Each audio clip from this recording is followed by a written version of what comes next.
like I said, it's a bit of a random show today, but we should probably talk about the scuttlebutt that has set Baylor Twitter aflame. Yep. Last night, and that is the report. I don't know who had the initial report. Yeah, I don't know. Maybe it was Ian Rappaport or something Maybe. like that. It's NFL stuff. I don't pay attention. That the Indianapolis Colts they fired Chuck Pagano about a week and a half ago. Yep. And so they were looking for a new coach. They've, kicked the tires on a few NFL assistants and, retreads. And apparently, reportedly, they have also interviewed one Matt Rhule. Yes. The head coach of the Baylor Bears. I'm familiar with him. Yeah. Matt Rhule, of course, has some NFL experience. He was an offensive line coach, I think it was, for the New York Giants back in 2012 before he took the job at Temple, where he was before he took the job at Baylor. So Baylor Twitter's kind of at each other's throats right now. It seemed like there were two camps, which was one camp was, hey, you know what? It's an NFL job. You got to go interview for it. If they call, you pick up. Mm-hmm. The other is the people who believe this is disloyal, right? That this is hypocritical of him. And I do understand where they're coming from. I want to be clear that I think that as a coach at a college program feels a little dicey to be bailing that quickly. I think that's true, especially when you have been preaching and preaching and preaching about how this is going to take some time. Trust the process. Trust the process. This is all very. Or somebody, I lost the tweet, but somebody sent me yesterday. They said this isn't very trust the process-y. Yeah, which is very true. Yes. I will say from my personal standpoint that I tend to always assume that college football coaches are in it for one person and one person only, and that is themselves. Right. Now, there are some people who maybe they are less in it for themselves than others. Yeah. But in the end, college football coaches are looking out for number one. That is chief among the statutes of being a college football coach. Right. So I don't blame Matt Rhule for interviewing, especially what would be now. I think he's pretty well paid at Baylor. Yeah. This would be almost certainly be a raise to be an NFL head coach.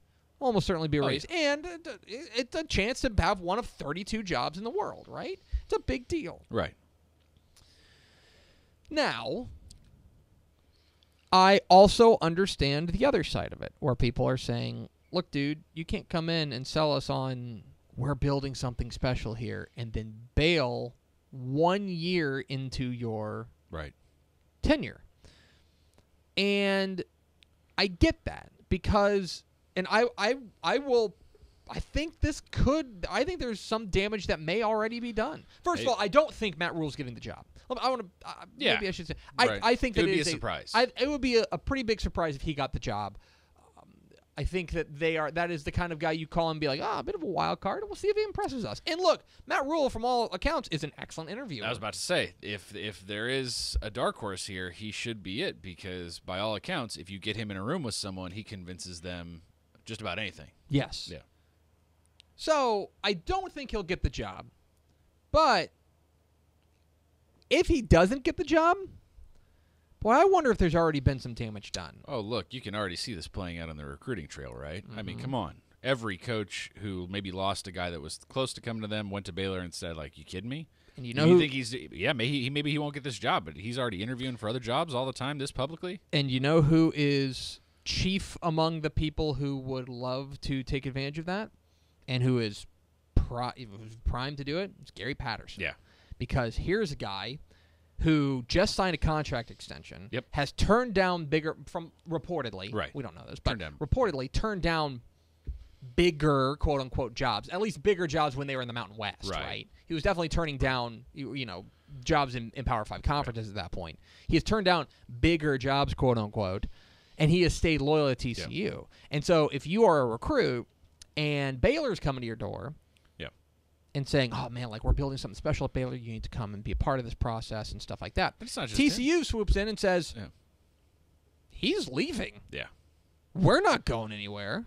Come Jimbo play for too. us." This is a great opportunity for Jimbo. If Jimbo wants someone from that group, Yes. he just signed a huge contract. I ain't going anywhere. I ain't going anywhere. They're paying me no matter what. They signed me for one reason. Yeah. To win a national championship. You want to come do that? Yes, Yeah. that's exactly right. So I wonder if the damage has already been done here, that they're just going to point to the headlines and say, look, he was trying to get out 1 year in. Yeah. He's not here for the long haul. And, again, I don't blame him. Right. If somebody comes to me, I love my job here at Dave Right. Campbell's Texas Football. But if somebody comes to me and offers me $30,000, which would be a significant raise, then I'm taking it. So, I don't blame him. Yeah, I don't. But, and the other thing that this shades that I don't think has been brought up enough, but I think was brought up at the time before the interview I have it on.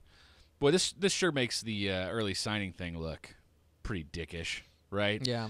Oh, if you don't sign with us, we'll be forced to look elsewhere. Okay, now that you've signed with us, I'm going to go interview with the Colts. Right. And Yeah. and I do, I've gone back and forth on the early signing period, and this is the worst factor of it. I am in favor of giving student athletes as many options as possible. Right.